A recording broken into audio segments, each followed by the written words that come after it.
Bonjour. Commençons par un survol du contexte politique dans lequel les épisodes attribués à la peste se sont produits. Dès le XIe siècle, l'Église a reconsolidé son pouvoir, affaibli par la fragmentation de l'Empire romain d'Occident. En entretenant la peur de l'au-delà, elle est devenue l'autorité unique dans l'Occident chrétien, dominant à la fois la sphère spirituelle et temporelle. En se proclamant seule garante du salut éternel, l'Église a renforcé son emprise sur la société.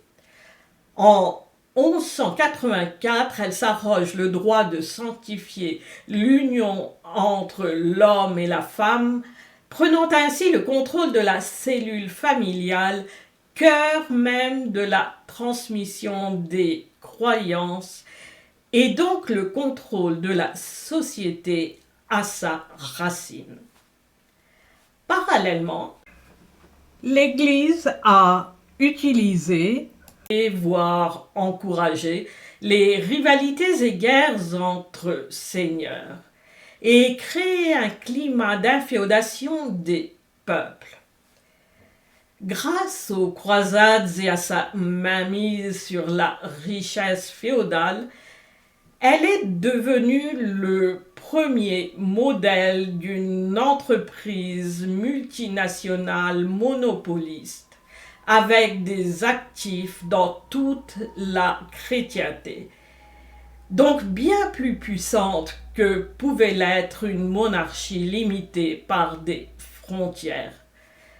Percevant des impôts de loin et engagée dans une diversité d'activités commerciales, gérant ses richesses à travers un réseau complexe de banques et de convertisseurs de devises, ainsi qu'à travers un appareil administratif bien organisé, capable d'adapter ses ressources aux besoins locaux, monastères et abbayes. Ce pouvoir s'est fondé sur des dogmes dualistes qui l'ont mené à déformer la notion d'universalité, transformant le respect de la différence du pluralisme inhérent au non-dualisme en une imposition de ses croyances sous prétexte de sauver les âmes. Les peuples, pris dans l'opposition dualiste nous contre eux, notre Seigneur contre leurs ennemis, ont accepté de combattre et donc de rendre les guerres possibles, sans voir que dans le cadre dualiste, l'opposition véritable se situe entre les détenteurs du pouvoir et ceux qui en sont dépourvus. L'appauvrissement massif, conséquence directe des conflits et de cette domination idéologique, a entraîné des carences alimentaires graves, favorisant le scorbut et d'autres maladies mortelles aux symptômes similaires à ceux associés à la peste. Des catastrophes naturelles auraient-elles eu le même impact dans un contexte social plus solidaire, en harmonie avec l'unité fondamentale de notre réalité? C'est dans ce cadre ecclésiastique qu'au XIVe siècle, Guy de Chauliac, médecin à la cour pontificale d'Avignon, qui a toujours évolué sous les bons auspices de l'Église, a donné à l'idée de contagion remontant à des écrits datant de la période justinienne une interprétation très concrète en proposant l'isolement comme mesure sanitaire. C'est sur sa recommandation qu'en 1374, les premières quarantaines ont été imposées par les autorités ecclésiastiques, d'abord à Venise, puis ailleurs. Le narratif de la contagion est ainsi devenu un puissant outil de contrôle du corps, de la santé et des libertés individuelles. À la suite de la peur de la maladie et de la mort générée par les épisodes moyenâgeux, la médecine a été élevée au rang d'autorité incontestable. Le médecin, comme le prêtre, est devenu une figure de confiance aveugle. L'un pour le corps, l'autre pour l'âme. Ce n'est pas un hasard si la médecine moderne s'est d'abord développée au sein de l'Église. Toutes deux se renforçaient mutuellement. Aujourd'hui encore, la parole médicale reste difficile à remettre en question. Malgré tout, jusqu'au XIXe siècle, la thèse miasmatique attribuant les maladies à l'air vicié est restée dominante. La popularisation du narratif d'épidémie contagieuse a véritablement commencé avec la publication du livre de J.F.K. Hecker, La peste noire.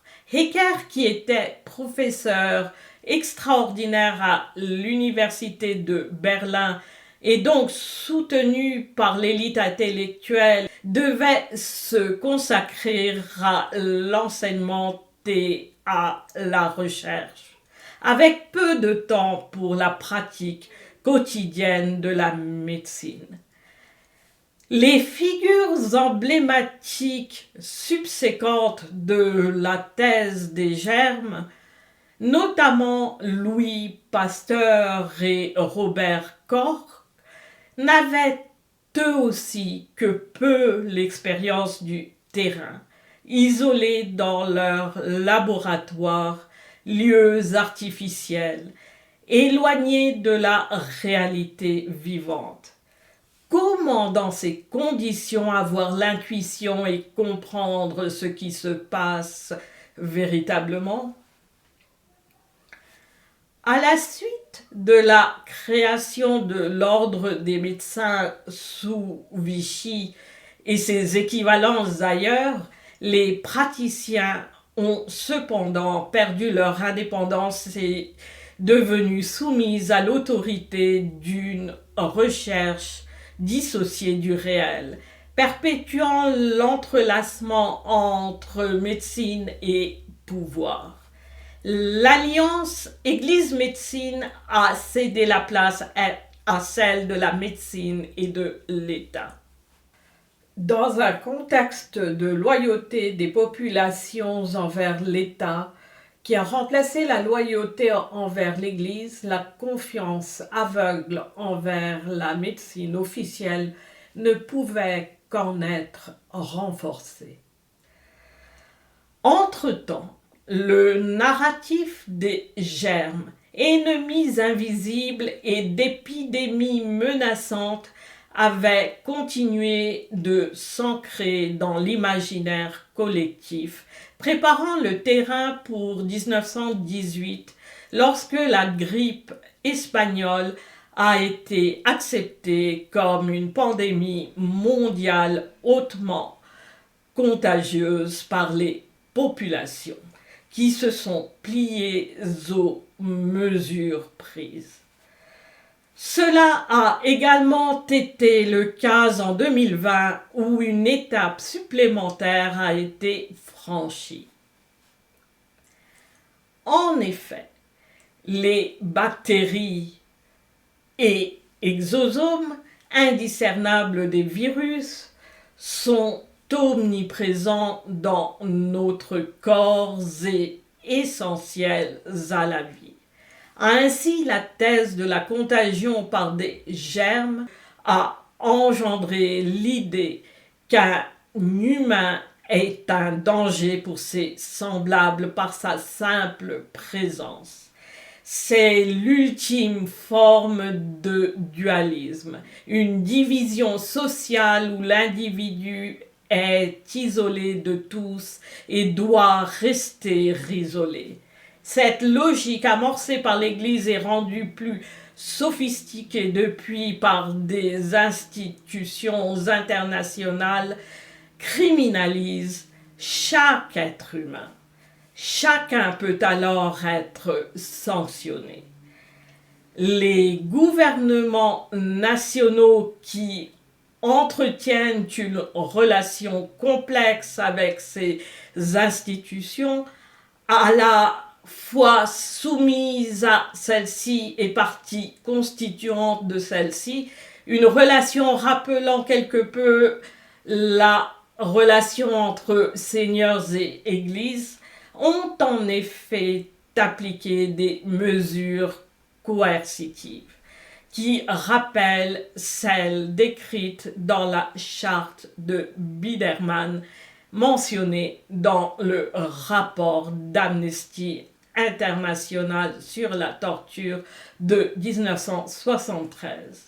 Ces mesures inédites, le choc engendré par leurs applications soudaines, ainsi que la peur créée par le narratif des épidémies, ont non seulement des conséquences physiques, mais aussi des répercussions psychologiques majeures, particulièrement sur les enfants.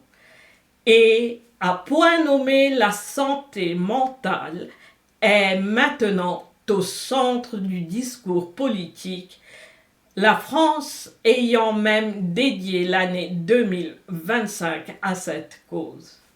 Parallèlement, un terme récemment inventé, infodémie, c'est-à-dire une épidémie d'information, en d'autres termes, la propagation rapide et large d'un mélange d'informations à la fois exactes et inexactes sur un sujet donné, plus puissante que des propos simplement mensongers, grâce à l'image angoissante d'épidémie qui s'en dégage, pourrait servir à criminaliser toute critique de cette politique en l'y assimilant.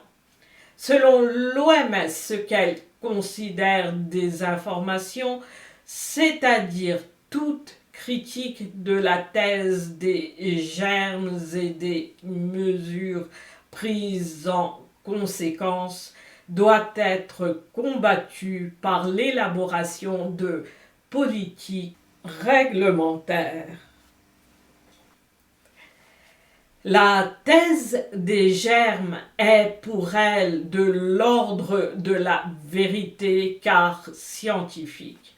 Rappelons que, contrairement à ce qu'indiquent des documents internationaux signés dans ce but, la science, ou plus à propos l'approche scientifique, est loin d'être objective. La subjectivité est présente dès le début, ne serait-ce que dans la sélection des données à étudier. On a vu la subjectivité inhérente à la thèse des germes. Surtout dans une démocratie, toute parole, même lorsqu'elle nous paraît insensée ou dangereuse, devrait avoir droit de citer, tout comme sa destruction par la contre-argumentation. La décision même de ce qui est acceptable ou non est hautement subjective et donc autoritaire. En conséquence, la précipitation pour trouver des preuves conclusives comme quoi la peste a effectivement sévi à certaines périodes et provoqué des pandémies n'est pas étonnante dans ce contexte.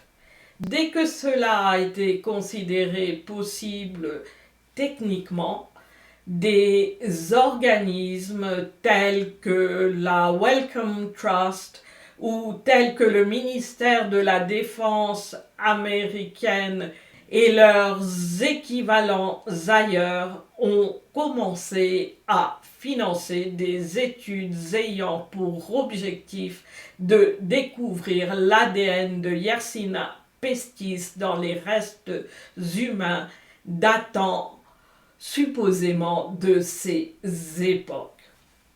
Notons qu'en 2020, la Wellcome Trust a créé une nouvelle organisation, la Wellcome Leap, afin de lutter contre les défis sanitaires mondiaux les plus urgents de notre époque, dont la directrice générale est une ancienne directrice de l'Agence américaine pour les projets de recherche avancée de défense DARPA.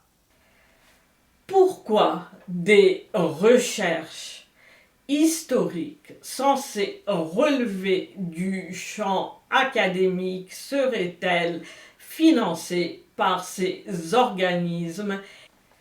Rappelons que la présence d'une bactérie n'implique pas l'existence d'une maladie. Ces organismes sont au cœur de la politique sanitaire actuelle basée sur le concept de santé unique qui efface toute diversité individuelle, facilitant le contrôle de la santé individuelle et de l'extension du capitalisme financier, notamment à travers l'industrie pharmaceutique. La victoire de ce capitalisme qui nécessite uniformisation et s'est mise en place à partir de la seconde partie du XIXe siècle et surtout dans l'après-guerre est notamment due à la précarité engendrée par les politiques de l'Église qui ont abouti à des carences alimentaires graves, raison plausible de la mortalité et de la morbidité accrue associée à la peste. Ces carences ont rendu les populations encore plus vulnérables et incapables de résister à tout rapport de force, contribuant au succès du mouvement des enclosures qui a commencé à prendre de l'ampleur à partir du XVIe siècle. Ce mouvement, en retirant l'accès commun à la terre, a fini par transformer la féodalité en capitalisme. Dans la prochaine vidéo, nous explorerons notamment les dynamiques psychologiques liées aux épisodes et narratifs de peste qui ont permis une évolution politique marquée par une soumission des peuples et un désir de contrôle de la part des autorités. Dans ce cadre, tous pouvoirs et populations sont sujets aux mêmes peurs et à la même confusion. Ceux qui développent et soutiennent la thèse des germes sont pour la plupart, tout comme leurs critiques, sincères dans leurs convictions. Merci.